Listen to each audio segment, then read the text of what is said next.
They said I was outdated, old school, and showed me the door after 17 years. 2 months later, their entire network collapsed. Now they're begging for help. I never wanted revenge. I wanted respect. But when you ignore the hands that built your empire, don't be surprised when everything comes crashing down. The room smelled like lemon wipes and burnt coffee, one of those sterile, windowless offices where time forgets to move. I sat across from Marcus, my new manager, a man 10 years younger with a wristwatch more expensive than my truck. He looked over my evaluation like it was a grocery list, not 17 years of keeping this company's systems online. He tapped his pen once, twice, then gave a practiced sigh. Look, no one's questioning your work ethic, Nathan. But the leadership team feels your methods are a bit— He searched for the word like it might offend him to say it. Old school. Old school. I nodded slowly. I'd built the original backbone of this company's infrastructure before Marcus knew what a subnet mask was. Before we had high-end tools, I was scripting firewalls from scratch and babysitting servers overnight when budget cuts killed our monitoring software. Old school meant reliable, battle-tested, built to last. But to him, it meant obsolete. He kept talking. Agile transformation, modernization, continuous deployment pipelines. All buzzwords pulled from a playbook he barely understood. I let him talk. I'd learned long ago that silence is often the sharpest blade in the drawer. He glanced at my folder, then offered the kind of smile they teach in corporate training modules. You've been a real asset here, but we need to evolve. There's a younger team coming up and they're faster, more dynamic. Translation, cheaper. He said something about mentorship, how maybe I could train the next generation, step back from hands-on architecture. Then came the kicker. I think we should consider a phased transition, make room for new voices. I kept my expression flat. Years in IT teach you to absorb impact without showing it. You don't flinch when servers crash or when someone accidentally deletes a production database. You adapt, isolate, recover. Same rules apply to people. When the meeting ended, I stood, shook his hand like a man who hadn't just been told to start packing his legacy into a neat little box. He looked relieved, as if expecting me to fight. I didn't give him that satisfaction. Back at my desk, I stared at the network map still glowing on my monitor. Lines and nodes I knew like the veins in my hand. Systems I built, defended, patched through storms and blackouts and budget crises. Systems that never failed. Old school. That label hung in my mind like smoke from a fire I hadn't realized was burning. But what Marcus didn't understand, and what the rest of them would soon learn, is that I never needed to fight for relevance. Because some of us don't chase trends. We build foundations. And when those new voices inevitably pull the wrong thread, the whole thing unravels. I didn't know it yet, but the countdown had already begun. 17 years ago, I walked into that building with a second-hand laptop and a paper resume still warm from the printer. They didn't have much back then. A patchwork of rented desktops, a modem that sounded like it was dying every time it connected, and a backroom server rig that ran hot enough to boil coffee. No onboarding packet, no team. Just me and a CEO with a vision bigger than his budget. I remember the first week like a war zone. No documentation, no architecture plan, just chaos. I spent nights sleeping on the office couch, propping up a dying firewall with handwritten bash scripts, eating vending machine Pop-Tarts for dinner. Christmas Eve that first year, a power surge took down our mail server. While everyone else toasted eggnog, I was in the server room with a flashlight in my mouth, praying the backup RAID array would hold. It did. The company grew. So did the systems. I laid the digital foundation brick by brick, moved us from a half-dozen servers to a full rack, then from physical to virtual. When we scaled nationwide, I mapped out the network with a pencil and whiteboard before there was budget for Visio or consultants. It wasn't pretty, but it worked. Every piece of code I wrote had my fingerprints on it. Some of it still running under layers they barely understood. They called it legacy, like it was a liability. But it wasn't legacy. It was architecture. It was resilience. People came and went. CTOs with shiny ideas that didn't last. Consultants with flowcharts that never translated into uptime. Through it all, I stayed. Because I believed in what we were building. Because I had pride in my work. Because someone had to remember where the bodies were buried. Now, 17 years later, I watched fresh-out-of-school engineers poke around the system like they'd discovered Atlantis. "What does this script do?" one asked, pointing to a cron job I wrote during a snowstorm in 2010 that kept our data sync alive through a broken VPN. They called it archaic. I called it elegant. None of them asked me to explain it. They just rewrote it in Python, broke 3 dependencies, and blamed the glitch on technical debt. I stopped correcting them after a while. Let them think they knew better. Let them walk into the maze blind. Because deep down, I knew what they didn't. This place still ran on old code. My code. Quietly. Reliably. Like the steel beams inside a skyscraper no one ever notices until the building sways. They thought I was holding on to the past. What they didn't see is that I was the reason the present hadn't collapsed. So when they told me to step aside, what they really did was remove the last person who knew how it all held together. And that's the thing about legacy code. When it fails, it doesn't make noise. It just takes everything with it. They came in with high fives and hoverboards, armed with certificates from boot camps and resumes polished by recruiters who'd never debugged a kernel panic.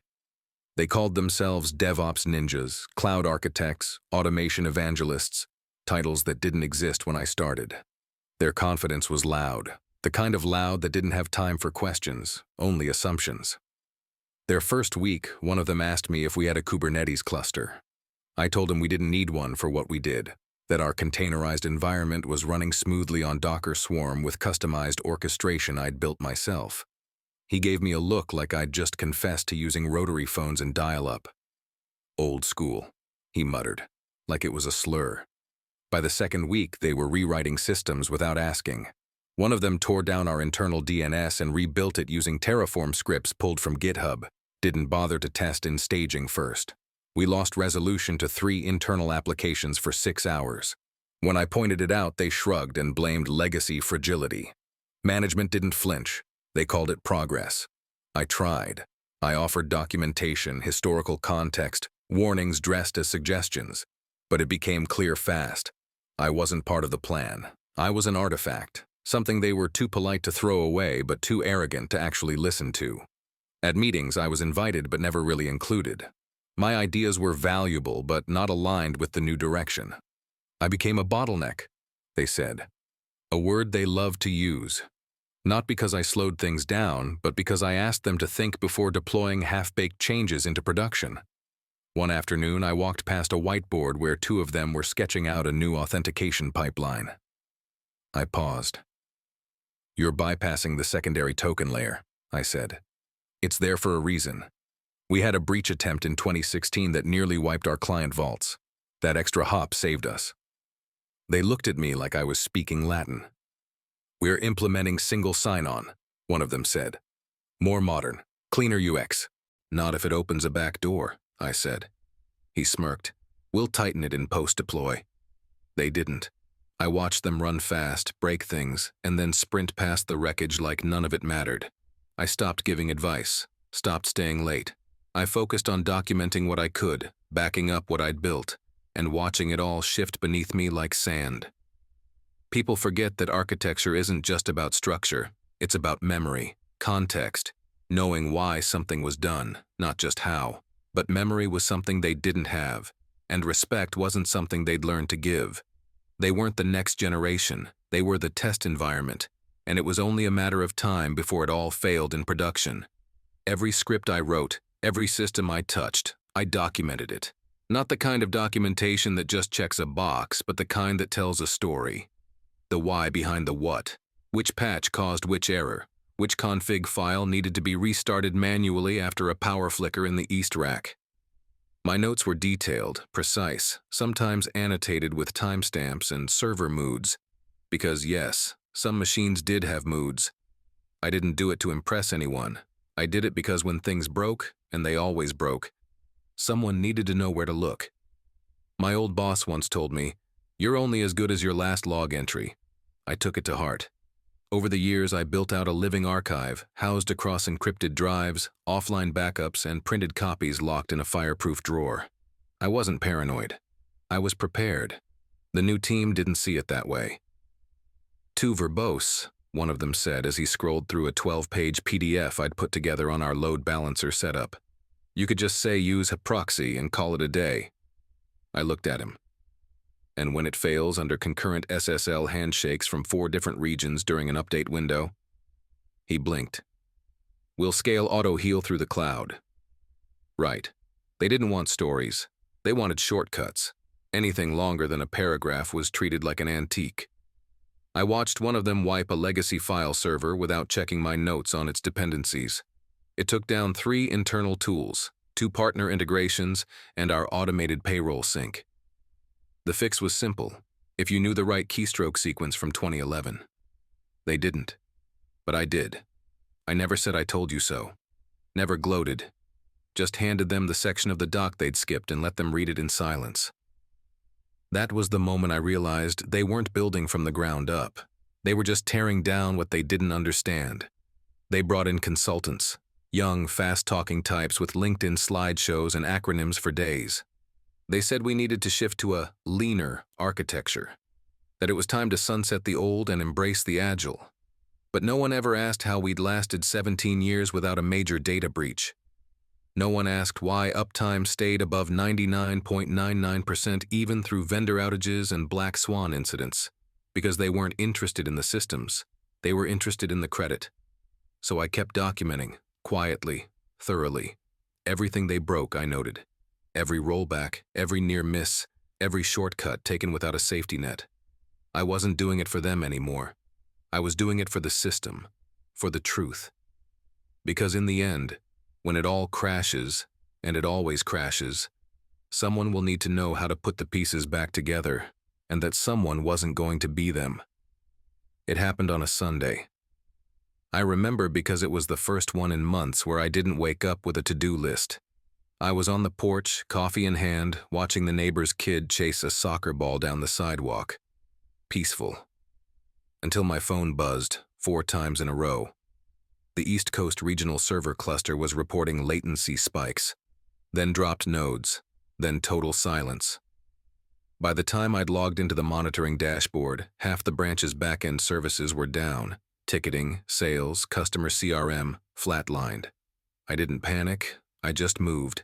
I still had my old access. Read only, technically. But I knew the system better than anyone. 5 minutes in, I found the issue. A silent failure in the automated failover script. The new team had replaced our stable HA script with some pre-built solution that didn't account for cross-region authentication lag. When the primary node hiccuped, the failover never kicked in. I didn't wait. I spun up the backup manually through my toolkit. Yes, the one they said was unofficial. Routed DNS through our legacy proxy. Bypassed their pipeline entirely. Total downtime, 17 minutes. Could have been hours. By Monday morning, everything was humming like nothing had happened. I didn't expect applause, but I expected something, an acknowledgement, a nod. Instead, I got a calendar invite from Marcus. We need to talk. He didn't waste time once I sat down. You can't use legacy tools without clearance, he said, arms crossed. We have protocols now. I stared at him. The protocol failed. Your pipeline couldn't handle a simple redirect. But it's our pipeline, he said, like that settled it. I sat there silent. Not because I didn't have the words, but because I knew they wouldn't land. He didn't care that I'd saved the region from a PR nightmare. He cared that I'd broken chain of command, that I'd made their shiny new system look flawed, which it was. You should have alerted the on-call team, he said. They didn't even see the alert until I'd fixed it, I replied. That's not the point, he said. But it was the point. The only point that mattered. They filed a formal notice in my personnel file. Breach of protocol, they called it. No mention of the fix. No note about preventing a multi-million-dollar loss. Just a tidy little reprimand for doing my job too well. That's when I knew for sure. I wasn't part of the solution anymore. I was the inconvenient memory of how things used to work. Quiet, reliable, unfancy. And that memory made them uncomfortable. So I stopped fixing things. Let the new team learn. Let them fail forward, as they like to say. I wasn't being petty. I was just getting out of the way. Because if they didn't want the firemen, they were going to have to learn to walk through the smoke on their own. They booked it under the innocuous title, Check In with HR. No details, no agenda. Just a calendar block with one of the newer reps, Emily, I think her name was. Fresh-faced, soft-spoken, probably didn't know what a raid rebuild looked like, but fluent in corporate euphemisms. She met me with a smile that didn't reach her eyes. A laptop sat between us like a barrier. "We just wanted to touch base," she began. "There have been some concerns raised." I didn't say anything. I'd seen this script before. "There's been talk of cultural misalignment," she continued, glancing down at her screen. "A sense that you're having difficulty adapting to the new workflow and embracing the team's vision." I nodded slowly. Let her keep going. "You've been here a long time. You've done a lot of good work, but the company's in a transitional phase. We're evolving our infrastructure and the way we collaborate. Some of the leadership feel your approach is resistant." There it was. That word. Resistant. Not hostile, not negligent, just in the way. An obstacle to their reinvention narrative. I'd spent nearly 2 decades solving problems before they even surfaced. Now, I was being framed as one. I looked her in the eye. "So I'm a problem now?" She shook her head too quickly. "No, of course not. This isn't disciplinary, just a check-in. We want to give you space to reflect, to maybe think about how you can align with the new direction." I almost laughed. Reflect? Align? They wanted me quiet, nodding, willing to co-sign their mistakes and pretend it was innovation. They didn't need my history anymore. They needed a scapegoat for the things they didn't understand. I nodded politely, stood up, and thanked her for her time. She seemed relieved I hadn't made a scene, but I had no intention of going quietly. I didn't rage. I didn't vent. I planned. That night, I logged into my personal drive, began organizing everything: logs, timelines, proof of the incident fixes they buried, rebuilt the documentation archive on a private server, highlighted every misstep I'd flagged, every ticket I'd resolved off hours, not out of revenge, out of principle. I wasn't building a case, I was building clarity. I also checked my access, took note of what I could still reach, what had been revoked, opened a new account at a credit union, backed up my personal email, subscribed to job boards under an alias. I wasn't leaving yet, but I wanted to be ready when they made the final move. And they would. I could feel it. The difference was, when it came, I wouldn't be caught scrambling. Because while they were chasing buzzwords, I was doing what I've always done: running quiet audits, hardening systems, thinking 3 steps ahead, and preparing for failure, just not mine. I didn't steal anything. Let's get that straight. I took what was mine: my notes, my diagrams, my scripts, my voice embedded in line-by-line comments, configuration sheets I personally built over years of late nights and forgotten weekends. Nothing proprietary. Nothing that wasn't already dismissed as legacy. Just the echoes of work no one wanted anymore. But I wanted it. Because when they finally showed me the door, I knew they'd rewrite the story, pretend I was never part of it, that I was just some old guy clinging to outdated methods. So I made sure I had the receipts. Every PDF I'd authored, every internal wiki post with my name on it, every versioned backup of system topologies I diagrammed and updated religiously. I pulled them down methodically, one by one, into a secure offline drive. Not because I needed them for revenge, but because I needed them for truth, if it ever came to that. They'd already started erasing things in their own way, stripping out my naming conventions, archiving documents without credits, acting like the infrastructure sprang up from the cloud itself, not from the years I spent keeping it alive with digital duct tape and stubbornness.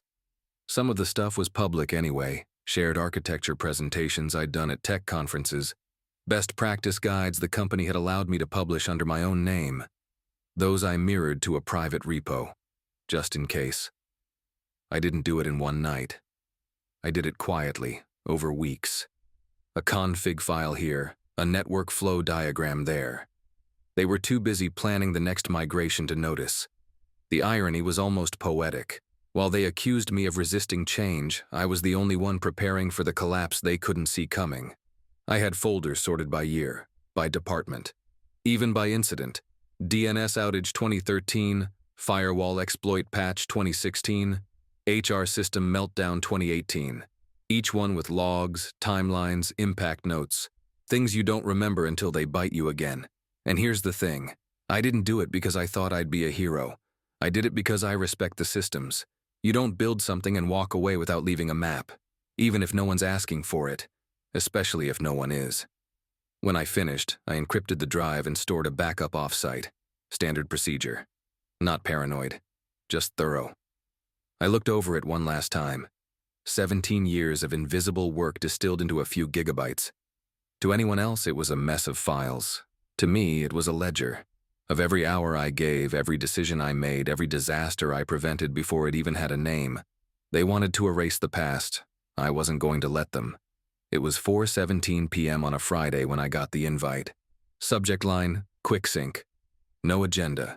Just a calendar block from Marcus with HRCC'd. That's when I knew. Not suspected, knew. I've seen servers fail slowly, giving off little warning signs before they die. This felt the same. You don't schedule a quick sync with HR at the end of a week unless you're about to pull the plug on something. I didn't panic, didn't rage. I backed up my active work, logged out of personal apps, took a long sip from my mug, the one with the faded text, "Uptime never sleeps." Then I walked in. The room was already set. Marcus on one side of the small conference table, Emily from HR on the other, a manila folder between them like a casket. Marcus cleared his throat. "We appreciate everything you've done for the company, Nathan. Truly, you've been a pillar here. But as you know, we're evolving, moving toward a more modern infrastructure. And with that comes the need for structural changes in the team." He paused, waiting for me to fill the silence. I didn't. Emily slid the folder across the table. Severance paperwork, a standard NDA, 1 month's pay, extended health coverage, a line about proprietary information and company assets. "This isn't disciplinary," she said gently, as if softening the blow mattered. "It's just a strategic decision. We're grateful for your years of service." I opened the folder, read through it without flinching. I'd seen it coming since the day they called me old school. This wasn't personal, not to them. It was just cleaning house, rebranding history. Marcus tried to make eye contact. I looked past him, out the narrow sliver of window that faced a parking lot half-shadowed in late sunlight. I'd parked in the same spot for 17 years. My boots had worn a path in the carpet from my desk to the server room. None of that mattered now. I signed the papers, closed the folder, stood up. Emily gestured toward the door. "We'll have someone walk you out, just protocol." A junior IT guy waited by the elevators, avoiding my eyes. Nice enough kid, used to ask me questions about subnetting back when curiosity still mattered. He looked like he wanted to say something, didn't. Just nodded once. I didn't take anything from my desk. Everything I needed, I already had. As I stepped outside, the sky was overcast but bright, like it couldn't decide whether to rain or clear. I looked up and exhaled, slow. No parade, no farewell. Just a clean cut at the end of a long shift. They thought it was the end of the story, but they forgot one thing. The systems they were so eager to rebuild, they were still running on bones I laid down. And bones don't forget. The first Monday hit different. No alarm, no server check-in. Just silence and the sound of the neighbor's sprinklers hissing like clockwork. I made coffee without checking my inbox. It felt wrong, like I'd left the stove on somewhere I could no longer reach. By day 3, I'd cleaned the garage, sorted my old tech manuals, and started reorganizing files I hadn't touched since 2012. My hands needed something to do. 17 years of structure doesn't unravel cleanly. It frays in little strands. I bought a used laptop from a pawn shop, mid-tier specs, nothing flashy. Wiped it clean, reinstalled the OS from scratch, configured it like I was prepping for a new mission. Didn't tell anyone. Just started poking around in the quiet hours. I wasn't trying to keep tabs on them. Not exactly. But old habits don't die. They linger. Especially when you've spent your life waiting for systems to break and being the one who had to fix them before anyone noticed. I started small, pinging endpoints, running basic audits on their public-facing assets. Nothing intrusive, nothing illegal. Just observing the edges of a fortress I once helped build. And that's when I noticed it. The latency spike on the West Coast load balancer. The SSL cert with mismatched renewal dates. The directory structure exposed on a deprecated service endpoint that should have been sunset last quarter. Sloppy. Amateur mistakes that wouldn't have happened if anyone was really watching. They'd launched a redesign, shiny new front-end, stripped-down API gateway. But in doing so, they'd pried open seams that used to be tightly stitched. The new guard was too busy making it look modern to keep it stable. I made a spreadsheet. Nothing dramatic, just notes. Timestamps, symptoms, potential exploits. I wasn't planning anything. I just wanted a record. If the dam broke, I wanted to remember where the cracks had started. The silence stretched. No one called. No one checked in. I got the generic Cobra notice, a LinkedIn connection from some recruiter with no idea what I'd built. I didn't reply. Instead, I tinkered. Refined a few tools I'd abandoned years ago. Scripts I used to diagnose memory leaks, load simulators, custom log parsers, like sharpening old knives just in case. And each night before I powered down, I checked their systems. Not obsessively, just enough to know. Enough to feel the shift. The infrastructure was moving. I could see it. Pieces being swapped, patched, replaced without a full understanding of what they were touching. The quiet wasn't peaceful anymore. It was a countdown, and I was the only one listening for the ticking. It happened on a Wednesday, 2 months to the day since they walked me out with a folder and a fake smile. I was in the middle of sanding down a table I'd been building in the garage, the kind of project you start to give your hands something to do when your mind won't shut off. My phone buzzed, then again, then 5 times in a row. At first, I figured it was a group text. Maybe my brother, maybe one of the old crew from the data team. But when I unlocked it, I saw the alerts. Client portals down, API failures, DNS timeouts. I opened my laptop and connected to their public site. Blank page, refreshed, still blank. Checked the service status dashboard. 503 errors, timeout chains spreading across regions like wildfire. They weren't just down, they were gone. I dug deeper. Basic diagnostics, third-party monitors, CDN endpoints. The signs were unmistakable. Their new stack had failed. Hard. No redundancy, no fallback. The new cloud-native infrastructure they'd been bragging about wasn't self-healing. It was self-imploding. Then came the leaks. Screenshots of internal Slack threads surfaced on a tech forum I still followed. Junior engineers in full panic. No one can find the rollback scripts. The old backups were deprecated. Does anyone have the legacy access creds? I sat back in my chair, silent. They'd erased everything I built. Called it dead weight. Too slow, too complex. But complexity is only dangerous when you don't understand it. One of the leaked emails caught my eye. Did anyone ever document the legacy dependencies before we migrated? Another response, frantic. We asked Nathan. He said they were in the archive. No one followed up. That line hit harder than I expected, because I remembered that conversation. The week before I was fired, I'd offered to walk them through it, told them where everything lived, what needed to be preserved. They never took the meeting. By noon, the company's main client portal had been down for 5 hours. Customer support lines were jammed. Social media lit up with complaints. A financial news site ran a headline. Midwest tech firm suffers major outage, millions in contracts at risk. A former coworker texted me, "Hey, you seeing this?" I didn't respond, because this wasn't about me being right. It wasn't about revenge. It was about everything I tried to prevent. The whole point of infrastructure is that no one notices it until it's gone. And now it was gone. No backups, no documentation, no roadmap out of the mess, only wreckage. I closed my laptop and sat in the quiet. Not smug, not angry. Just still. Because I knew, before the calls came, before the panic settled into desperation, that eventually they'd realize what they'd thrown away. And when they did, I'd be right here, waiting.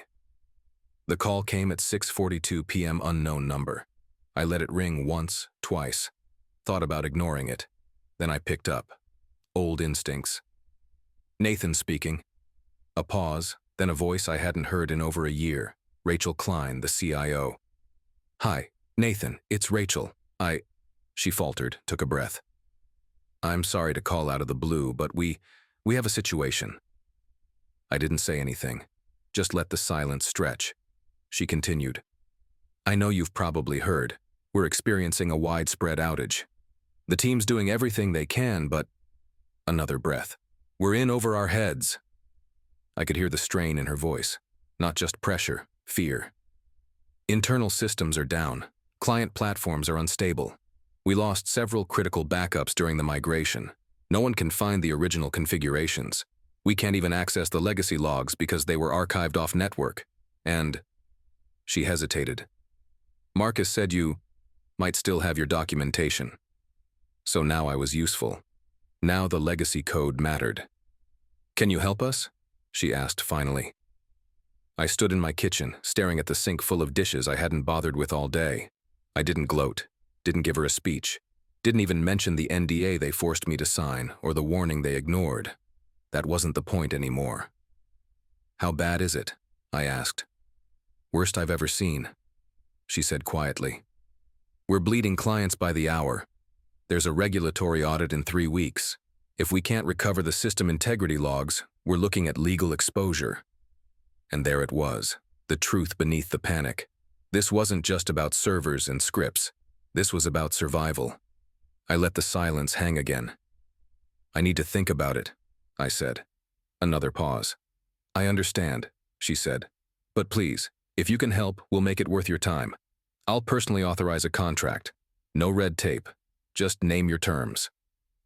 I'll call you tomorrow, I replied. I ended the call. Stood there for a long time. My heart wasn't racing. My fists weren't clenched. It wasn't satisfaction I felt. It was clarity. Because in the quiet aftermath of their collapse, they'd finally remembered who kept the lights on all those years. Who understood the systems, not just the software, but the people, the rhythms, the pressure points. They'd finally learned what happens when you fire the last person who knows where the wires are buried. And now they were reaching into the dark, hoping I'd answer. I didn't smile, but I did open my laptop, because if I was going to go back in, it was going to be on my terms, and this time there'd be no misunderstandings about who held the map. The meeting was set for 9 a.m. Monday, downtown. Their headquarters, top floor, same boardroom where they once told me I was no longer aligned with the company's future. Funny how fast the future starts looking backwards when it's on fire. I wore jeans and a weathered field jacket. Nothing like the button-downs they made us wear on client days. No laptop bag, just a flash drive on a key ring and a printed folder tucked under my arm like a quiet threat. They offered me water when I walked in. I said no. Didn't sit down. Rachel stood first. Thank you for coming. The others filtered in. Marcus trying not to look shaken. 2 legal reps with tired eyes, and a young tech lead I'd never met before who looked like he hadn't slept in 3 days. Probably hadn't. I stood at the head of the table and set the folder down. Took my time opening it. No drama. Just a slow flip of pages, each one dated, annotated, precise.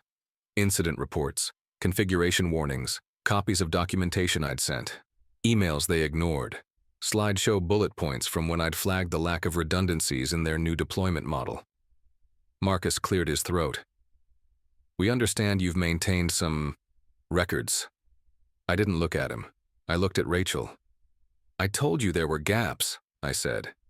I told you you were pulling out systems faster than you were replacing them, that you were relying on automation scripts without understanding the dependencies they were wired to.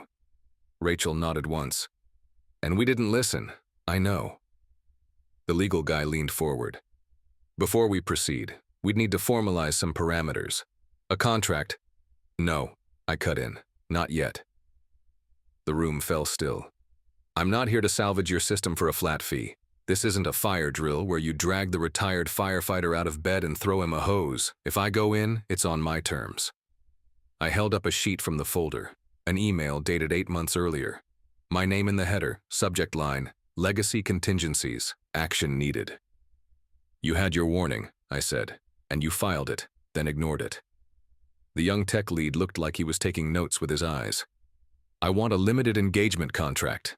30 days, consultant title. I report to no one. Full access, no interference. Rachel nodded. Also, I added, double my previous rate. Marcus shifted in his seat. And one more thing, I said, sliding the last page across the table. I want this NDA nullified. I want the right to publish what I built here, the legacy architecture, as a case study. Silence. Rachel looked around the room, then back at me. Agreed, she said. That was it. No handshake, no welcome back. Just the sound of a dying machine about to be rebooted by the man they buried alive. And this time, they wouldn't forget who brought it back. The next morning, I walked into the war room they'd set up. A glass fishbowl with a whiteboard covered in acronyms and panic. Half the new engineering team was there, clustered around laptops, whispering like kids at the edge of a crime scene. They cleared out when I entered. I laid my laptop on the table, connected to their local net, and opened a terminal window. It was like walking through a house I used to live in. Walls repainted, furniture rearranged, but the bones still familiar. Underneath their cloud overlays and templated dashboards, my architecture was still whispering. Bent, cracked, scorched in places, but not gone. They hadn't built something new.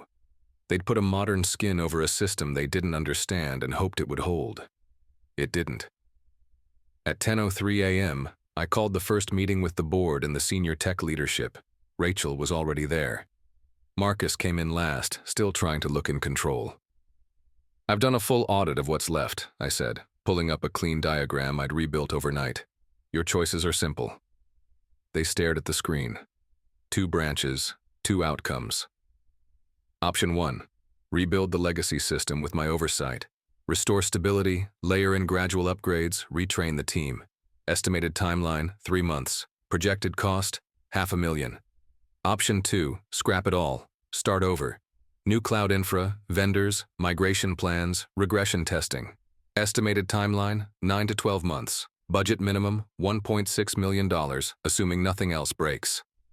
Someone at the end of the table let out a low whistle. No one else spoke. I continued. You can save what works or you can chase what looks shiny. But understand, your clients won't wait a year. Your reputation won't survive that long. The CFO, a stern guy I'd only met once, leaned in. Can we trust that the legacy system can even be salvaged? I met his eyes. It was never the system that failed. It was the people who didn't listen. He nodded slowly. Rachel cleared her throat. We brought you in for your judgment. What would you do? I looked at the screen. My old work, dissected and defaced, but not beyond repair. I'd rebuild, I said. Not because I want to live in the past, but because you're not ready for the future. Not yet. The room went still. Finally, the chairman of the board spoke. Do it. No debate, no delay, just pragmatism finally overriding pride. As the meeting ended, Marcus tried to pull me aside. I kept walking. I wasn't there for closure. I was there to clean up the mess they made when they thought they knew better.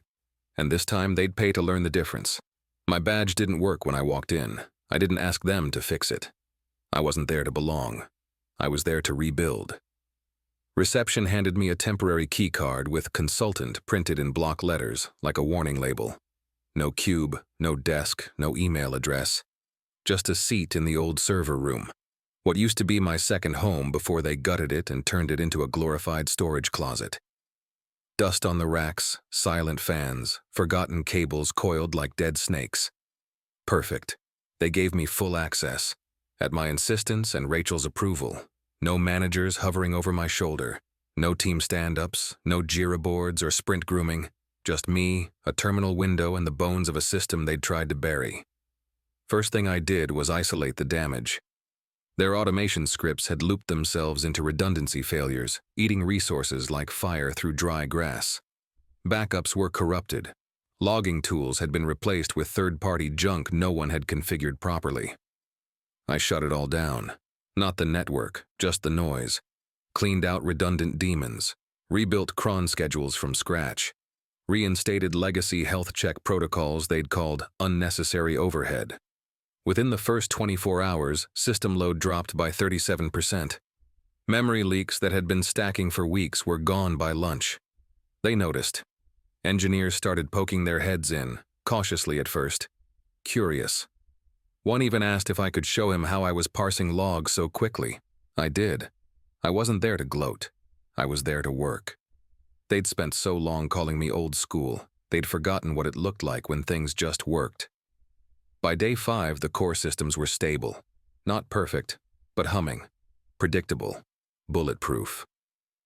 Rachel stopped by the server room with coffee. "You're doing in a week what we couldn't in 2 months," she said. I didn't respond. Just sipped the coffee and kept typing. The job wasn't about redemption. It wasn't about making them see what they lost. It was about finishing the work, giving the system, my system, a chance to breathe again. No politics, no performance reviews, just results. The contract said 30 days, but I'd be done in 20. Because when you've been through the fire enough times, you learn to walk through ruins like they're familiar ground. And when the smoke clears, you don't wait for applause. You just move on. They started showing up around day 6. Quiet at first, hanging in the doorway of the server room like they weren't sure if they were allowed to be there. I didn't wave them in. Didn't tell them to leave either. Just kept working. Some of them just watched. Some tried to hide their curiosity behind phones and crossed arms. And a few, just a few, started taking notes. Not typing. Writing. Actual pens. That got my attention. I was rebuilding our patching sequence when one of them, a kid named Raj, finally asked a question. "Why are you using that rollback method instead of just killing the container?" I paused, glanced over. "Because killing the container doesn't revert the failed deployment. It just restarts the last bad state." He blinked. "Oh." He wrote that down. That's how it started. One question turned into two. Two became a quiet rhythm. Another engineer, Tasha, brought her laptop into the room one afternoon. Sat across from me without saying a word. Just watched the terminal scroll as I ran diagnostic chains. After a while, she asked, "Did you build that yourself?" I nodded. "Wrote the first version in 2011. This is the 6th iteration." "It still works?" "Better than most of what replaced it." She nodded like she understood, and I think she did. Not all of them got it. Some still thought I was a relic with outdated habits. One of the newer hires joked about my boomer scripts in the break room. Didn't know I was standing behind him. I didn't say anything, just kept walking. Because I wasn't here to convince anyone. I was here to finish a job. But if a few of them wanted to learn along the way, I wasn't going to stop them. I started leaving the door open. Not metaphorically. Literally. Kept it propped during the day. A signal. If you want to see how the system really works, come in. Watch. Ask. I won't chase you down, but I won't shut you out either. Some did. I explained why we still needed internal DNS resolution, why failover zones needed manual overrides, why load balancing wasn't about shiny dashboards but about understanding real-world traffic patterns. I taught them how to read logs, not skim them, read them like a story. Most nodded. A few lit up like they'd discovered something they weren't supposed to know yet. That was enough. I wasn't rebuilding a team. I wasn't trying to be their mentor. But maybe, just maybe, I was leaving behind something more than code. Because systems don't last forever. But the way we build them, that can echo, if someone's listening. By week 3, the dashboard told a story no one dared admit out loud. 0 downtime, clean latency curves, load distribution back to where it was before the first migration script went rogue. The system, fractured, patched, written over 100 different ways, was finally stable again. Not because of some magic bullet, but because someone had finally taken the time to listen to it, to respect it. Clients that had gone dark began responding again. Contracts that had been on pause creaked back to life. Legal was still handling the fallout, but the bleeding had stopped. The heart was beating. That was enough. I sent the final systems audit on a Thursday, 12 pages, no fluff. Every fix documented, every vulnerability patched, every training note left behind for the engineers who'd actually cared enough to show up. Rachel stopped by that afternoon. She had a fresh copy of a contract in hand, longer term, triple the rate, senior consultant, maybe even a permanent return. "Think about it," she said. "You've got the team's respect now. We could build this right, with you leading it." I thanked her. Meant it too. But I said no, not out of bitterness, not out of pride, because I'd already given this place 17 years. I gave it Christmases, 3 a.m. server restarts, relationships that couldn't outlast the pager on my hip. I gave it the best of what I had to offer. And when they stopped seeing that, I quietly walked away. I wasn't angry anymore. I was just done. On my last day, I packed up the laptop they'd issued, wiped it clean, and left a handwritten note inside the lid. Don't forget what broke and who fixed it. I shook a few hands. Raj clapped me on the shoulder. Tasha gave me a quiet nod. Marcus avoided eye contact. Fine by me. No speeches, no send-off cake. Just a badge dropped off at reception and a quiet walk to the elevator. I didn't look back. When I stepped outside, the air smelled like autumn. Crisp, clean, the kind of air that makes you believe in starting over. I stood there for a moment watching people rush past me in every direction. Phones out, heads down, noise everywhere. And I just stood still. They'd forgotten I was part of the foundation, tried to cut me out like old code. But when everything crashed, I was the only one who remembered how to put it back together. That wasn't revenge, that was closure. The first night home, I didn't open a laptop, didn't check server logs, didn't refresh dashboards. I sat on the back porch with a glass of something strong, Scout, my aging mutt, at my feet, and watched the lights of the city blink like distant signals from a world I'd finally stepped out of. It felt strange at first, like stepping off a treadmill that never stopped. My hands twitched with muscle memory, wanting to reach for a keyboard, respond to alerts that no longer existed. But the silence wasn't empty this time. It was earned. I'd done the job. Not because they asked nicely, or because they deserved it, but because the work itself still mattered. The architecture, the integrity of the systems, the responsibility I felt, not to them, but to the code and the people who relied on it. I thought back to the day they let me go. The quiet dismissal, the folder, the forced smile, and how I never shouted, never fought to stay. I didn't burn the bridge. They did, with cheap tools and cheaper assumptions. I just chose not to stand on it while it collapsed. What stayed with me wasn't the crash, or the call for help, or the boardroom full of suits scrambling for a solution. What stayed with me was that moment I walked back into the server room, saw the lights flicker back to green, saw the damage and the potential, and knew exactly what to do. That clarity. You can't buy that. You can't fake it. It comes from years in the trenches, from mistakes that left scars, from victories no one celebrated but you. It comes from caring, even when they don't.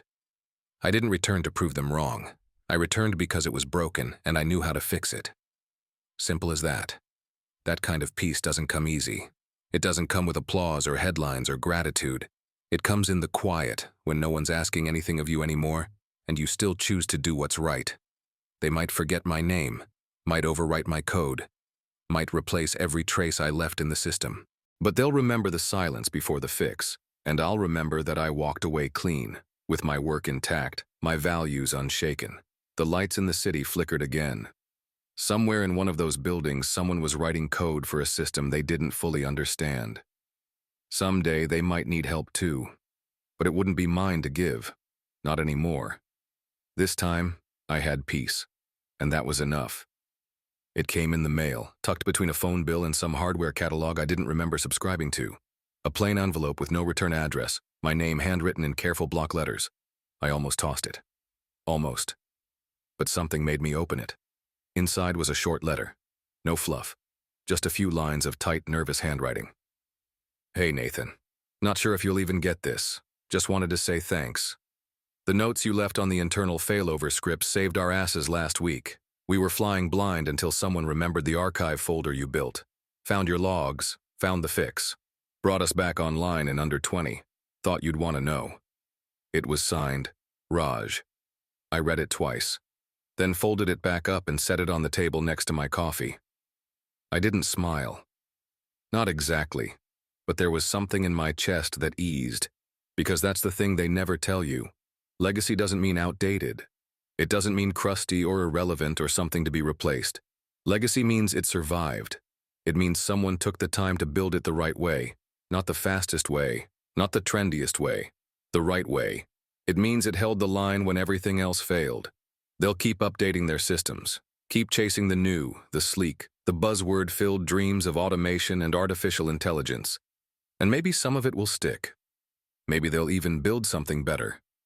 But underneath it all, there's still a thread of the old code. A function that still carries my name. A comment block written in the middle of the night that maps out the edge case they never planned for.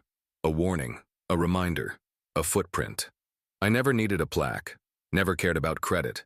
The system running clean, that was enough. And now, someone else knew how to keep it breathing. Someone who was paying attention. That meant I hadn't wasted my time. I pinned the letter to the corkboard above my workbench, next to an old circuit diagram and a photo of the original team from way back when we still ran everything off a single stack in a rented basement. Then, I went outside. The wind had picked up. Scout barked at a squirrel. I walked the perimeter of the property, checked the fence, came back to the porch with dirt on my hands and peace in my lungs. I wasn't part of their company anymore, but I'd built something that lasted, and in that sense, I never really left.